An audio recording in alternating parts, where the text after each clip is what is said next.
சொகுசு கார் தயாரிப்பு நிறுவனமான ஜகுவார் விரைவில் மின்சார சக்தியில் மட்டுமே இயங்கும் வாகனமாக மறுதோற்றம் காணவிருப்பதை முன்னிட்டு அதன் புதிய சின்னத்தை அறிமுகப்படுத்தியுள்ளது.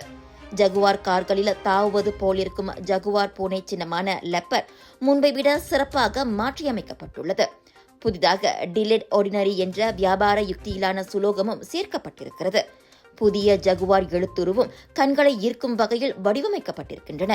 இதுகுறித்து பேசிய ஜகுவார் நிறுவனம், புதிய சின்னம் கற்பனை வளமிக்கது, தைரியமானது, கலைநயம் மிக்கது என வர்ணித்திருக்கிறது.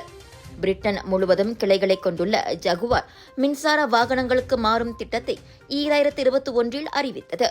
டாடா மோட்டார்ஸுக்கு சொந்தமான அந்நிறுவனம் 2026 3 புதிய மின்சார வாகனங்களை அறிமுகப்படுத்தும்.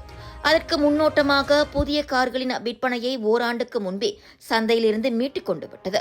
புதிதாக வரவிருக்கும் மாடல்களுக்கும் பழைய மாடல்களுக்கும் ஓர் இடைவெளி இருப்பதை உறுதி செய்யவே அவ்வாறு செய்யப்பட்டிருக்கிறது.